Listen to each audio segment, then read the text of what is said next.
Definite గా వీడు అక్కడ దాకా వచ్చాడంటే డెఫినెట్ గా కొంత కుట్రలు కుయుక్తులు పన్నే అవకాశం ఎక్కువగా ఉంది.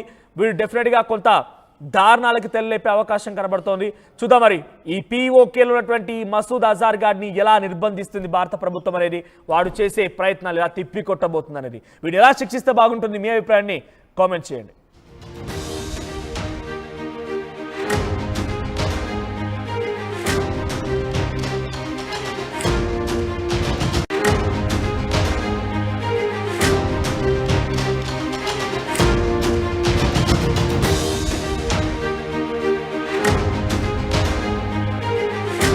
Breaking news చూస్తున్నాం. International most wanted criminal Masood Azhar, he is a terrorist. United Nations Security Council 2019 లో ఇంటర్నేషనల్ మోస్ట్ వాంటెడ్ టెర్రరిస్ట్ గా పెట్టినటువంటి ఆ వ్యక్తి మసూద్ అజార్ ఇప్పుడు భారత్ భూభాగంలోకి అడుగు పెట్టినట్టు తెలుస్తోంది. అంటే మనం ఎప్పటికైనా మనదాన్ని చేసుకోవాలన్నటువంటి ఆ పాక్ ఆక్యుపైడ్ కశ్మీర్ లో ఈ మసూద్ అజార్ గాడు అడుగు పెట్టినట్టు తెలుస్తోంది. మసూద్ అజార్ ఇప్పుడు పాక్ ఆక్యుపైడ్ కశ్మీర్ లో ఉన్నట్టుగా ఇంటెలిజెన్స్ నిఘా వర్గాలు అంచనా వేస్తున్నాయి.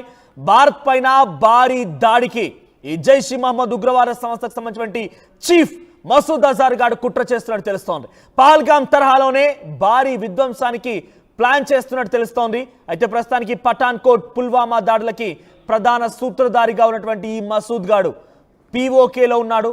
భారత ఆర్మీ లక్ష్యంగా దాడులకి దిగే అవకాశం కనబడుతోంది. అయితే పాక్ ఆక్రమిత కశ్మీర్ నుంచి మసూద్ అజార్ ఆపరేషన్ ని కొనసాగించే అవకాశం కనబడుతోంది. మసూద్ జాడని రా ఏజెంట్లు గుర్తించారు. ప్రస్తుతానికి భారత భద్రతా బలగాలు దళాలు కూడా ఒక్కసారిగా అలర్ట్ అయ్యాయి. సో ప్రస్తుతానికి జమ్మూ కాశ్మీర్ సహా సరిహద్దు ప్రాంతాలు మొత్తం కూడా కట్టుదిట్టం చేశాయి. మసూద్ అజార్ ఈ పేరుని కొత్తగా మీకు చెప్పాల్సిన పని లేదు. భారత్ పాకిస్తాన్ యుద్ధంలో ఆర్టీవీకి ఎప్పటికప్పుడు అప్డేట్స్ అందించే క్రమంలో ఈ మసూద్ అజార్ గారిని గురించి కూడా మీకు చెప్పే ప్రయత్నం చేశాం.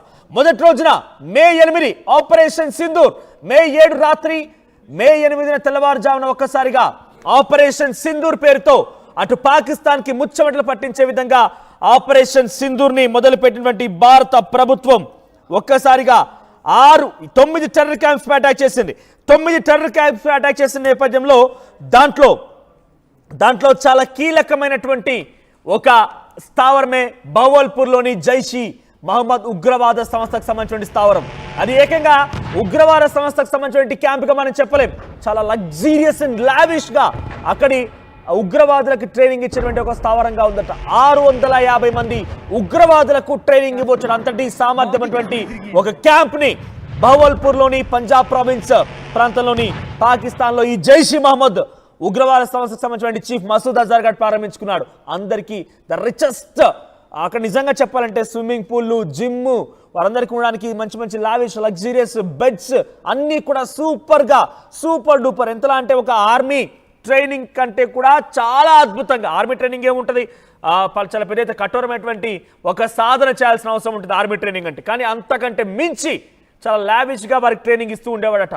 సో ప్రస్తుతానికి మే 7 జరిగిన ఆపరేషన్ సింధూర్ నేపథ్యంలో బహవల్పూర్లో దాడి చేస్తే ఆ బహవల్పూర్లోని ఈ జైష్ ఇ మహమ్మద్ ఉగ్రవాద సంస్థ పూర్తిగా నేలమట్టం అయిపోయింది. 650 మంది ఉన్నటువంటి ఆ స్థావరం, ఆ క్యాంప్ మొత్తం కూడా కుప్పకూలిపోయింది. దాంట్లో ఏకంగా స్వయంగా మసూద్ అజార్ కుటుంబానికి సంబంధించిన వ్యక్తులే 10 మంది హతమయ్యారు. తన క్లోజ్ అసోసియేట్స్ మరో 4, సుమారుగా 14 మంది హతమయ్యారు. ఏకంగా ఈ దాడిలో తన తల్లి కూడా మరణించినట్టు తెలుస్తోంది. తన సోదరుడు మరణించాడు, తన బావమరిది మరణించాడు, తన అల్లుడు, తన అల్లుడి భార్య, ఇలా ఒకరి కాదు ఇద్దరు కాదు 14 మంది ఈ దుర్మార్గుడి యొక్క కుటుంబీకులు మరణిస్తే ఏకంగా పాకిస్తాన్ ప్రభుత్వం ఏం చేసింది, వారందరికీ ₹1 కోటి చొప్పున నష్టపరిహారం చెల్లించింది. అంటే ఒకే ఒక్క ఈ మసూద్ అజార్ గాడికి 14 కోట్లు కట్టబెట్టింది. ఉగ్రవాదులను తయారు చేసేటువంటి ఈ దుర్మార్గుడి కుటుంబానికి ₹14 కోట్ల నష్టపరిహారం కింద చెల్లించింది అక్కడి పాకిస్తాన్ ప్రభుత్వం. షహబాజ్ షరీఫ్ గాడు, ఆసిమ్ మునీర్ గాడు. నేను పదే వాళ్ళని ఏకవచనంతో సంబోధిస్తున్నందుకు మీరు కొంత ఇబ్బంది పడవచ్చు, కానీ డెఫినెట్గా మాట్లాడతా. నా భారతదేశం విషయానికి వస్తే ఎంతటికైనా తెగిస్తా. డెఫినెట్గా వాళ్ళ గురించి మన దగ్గర విషయాలు వెల్లడించాలి కాబట్టి వారిని అసహించుకోవాల్సిందే, వారిని వేలెత్తి చూపాల్సిందే, వారిని డెఫినెట్గా ఈ రకంగా భాష ప్రయోగించి వారి గురించి మాట్లాడాల్సిందే. సో ప్రస్తుతానికి మసూద్ అజార్ గాడు పాక్ ఆక్యుపైడ్ కాశ్మీర్కి వచ్చాడట. పాక్ ఆక్యుపైడ్ కాశ్మీర్కి వచ్చి అంటే ఒక రకంగా చెప్పండి మన భారత్లోకి ఎంట్రీ ఇచ్చినట్టుగా భావించాలి. మన భారత్ ఎప్పటికైనా కవసం చేసుకోవాల్సినటువంటి ఆ పాకిస్తాన్ ఆక్యుపైడ్ కాశ్మీర్ని ప్రస్తుతానికి మసూద్ అజార్ అక్కడికి చేరుకొని భారత్ పైన కుట్రలు చేస్తున్నాడట. ఒక బిగ్గెస్ట్ ఆపరేషన్ తెరలేపుతున్నాడు. డెఫినెట్గా వాడు గాయపడ్డాడు. 14 మంది వారి కుటుంబీకులు మరణించడం చిన్న విషయమేం కాదు. వాడు ఆపరేషన్ సింధూర్తో అటు పాకిస్తాన్ ఆర్మీ ఏం చేయలేకపోయింది. వారి దగ్గర ఎటువంటి సిస్టమ్ లేదు. డైరెక్ట్ గా వాళ్ళు భారత్ ఎదుర్కోలేకపోతున్నారు. వారి దగ్గర ఎయిర్ డిఫెన్స్ సిస్టమ్ లేదు. వారి దగ్గర మిసైల్స్ లేవు. తుప్పు పట్టిపోయినటువంటి ఒక చెదలు పట్టిన మిసైల్స్ డ్రోన్స్ తోని భారత్ పై దాడి చేస్తే భారత్ చేతులతో ముడుచుకొని ఊరుకుంటుందా? వాటన్నిటిని సమర్థవంతంగా తిప్పికొట్టింది. పాకిస్తాన్కి చుక్కలు చూపించింది. పాకిస్తాన్ని పరుగులు పెట్టింది. ఏకంగా వాళ్ళ చెడ్డీలు తడిచిపోయి ఆ రకంగా చేసింది మన భారత ఆర్మీ. ఇప్పుడు డైరెక్ట్ గా ఎదుర్కోలేకపోతున్నారు కాబట్టి at the same time Donald Trump కూడా పాకిస్తాన్కి సంబంధించినటువంటి ఉగ్రవాదులే పహల్గామ్ దాడికి కారణమని మరొక బిగ్గెస్ట్ స్టేట్మెంట్ ని పాస్ చేశారు. ఏకంగా పాకిస్తాన్ ఇంటెలిజెన్స్ సంస్థ కూడా దాన్ని ధృవీకరించింది. రెసిస్టెన్స్ ఫోర్స్ జైష్ ఈ మహమ్మద్ ఉగ్రవాద సంస్థకు సంబంధించిన కొంతమంది వ్యక్తులే ఈ దారుణానికి ఒడిగట్టారని ఆ సంస్థ ఇంటెలిజెన్స్ సంస్థ చెప్పడంతో ఇప్పుడు అమెరికా సపోర్ట్ కూడా పాకిస్తాన్ లేకుండా పోయింది. ఒక రకంగా 100,000 వాళ్ళ వైపు ఎత్తి చూపుతున్నారు. కాబట్టి డైరెక్ట్ గా ఎదుర్కోలేక ఈ మసూద్ అజార్ గారిని రంగంలోకి దించి మసూద్ అజార్ చేత ఒక ఆపరేషన్ ప్రారంభించి ఆ ఆపరేషన్ ద్వారా భారత్ పైన కుట్రలు కుయుక్తులు పనాలని ఒక ఆలోచన పాకిస్తాన్ చేస్తోంది. కానీ మన వాళ్ళంతా అలర్ట్ అయిపోయారు. దీన్ని ఆల్రెడీ రా ఏజెంట్లు ధృవీకరించారు. వాడు పీఓకేలో ఉన్నాడు అన్నట్టుగా రా ఏజెంట్లు ధృవీకరించారు. ఒకసారి మసూద్ అజార్ అని చెప్తున్నాను కదా, అసలు మసూద్ అజార్ ఎంతటి దుర్మార్గుడో, ఎంతటి కీచకుడో, ఎంతటి నికృష్టుడో ఒకసారి మీకు చెప్పే ప్రయత్నం చేస్తా. వీడు 1968లో జన్మిస్తే చాలా తక్కువ సమయంలో 20 ఏళ్లలోనే వాడు చాలా దుర్మార్గాలకు పాల్పడ్డాడు, చాలా దాడులకు పాల్పడ్డాడు. ఏకంగా భారత్ పైన అనేక కుట్రలు కుయుక్తులు చేశాడు.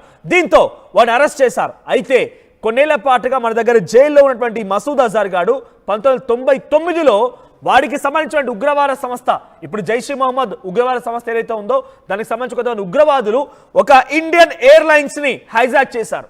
ఆ హైజాక్ చేసి దానికి ఒకవేళ ఆ ఎయిర్లైన్స్ కనుక మీకు సేఫ్గా రావాలి, ల్యాండ్ అవ్వాలి అంటే కనుక మీరు వెంటనే ఎవరిని గాయపరచకుండా మిమ్మల్ని అందరినీ కూడా సేఫ్గా ల్యాండ్ చేయాలంటే మిమ్మల్ని అందరినీ కూడా వెంటనే మీరు ఆ జైష్ ఈ మహమ్మద్ ఉగ్రవాద సంస్థ సంబంధించినటువంటి మా చీఫ్, మా నాయకుడు ఈ మసూద్ అజార్, ఈ హౌలా గాడిని వదిలిపెట్టాలని చెప్పి వాళ్ళు డిమాండ్ చేశారు. దీంతో ఏమైంది, మసూద్ అజార్ గాడిని మన భారత ప్రభుత్వం వదిలేయాల్సి వచ్చింది.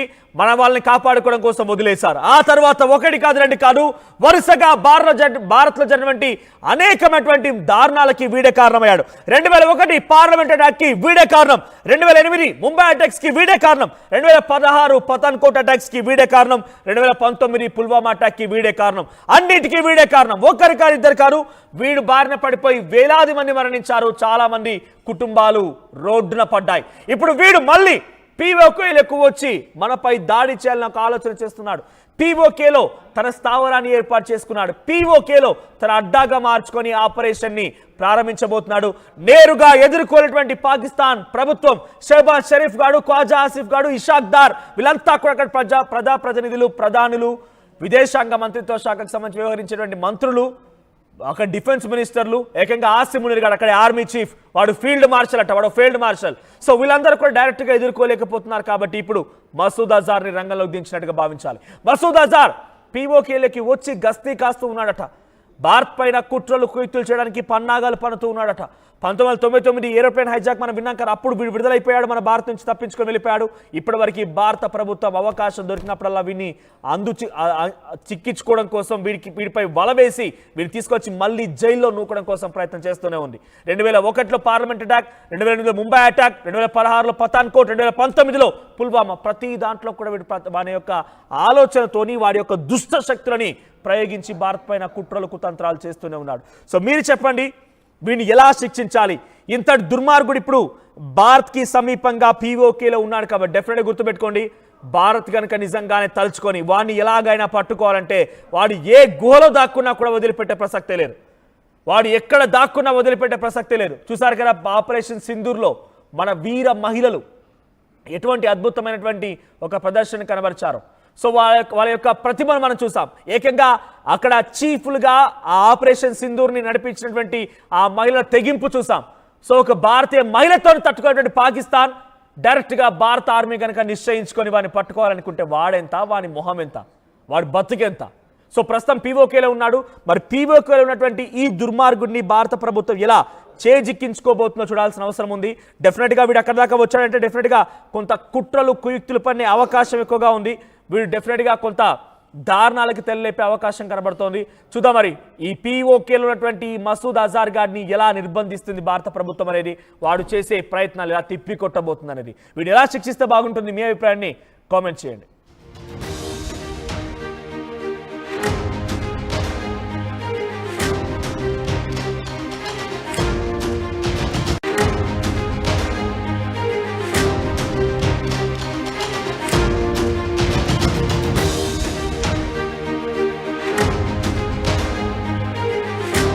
Breaking news చూస్తున్నాం. International most wanted criminal Masood Azhar, he is a terrorist.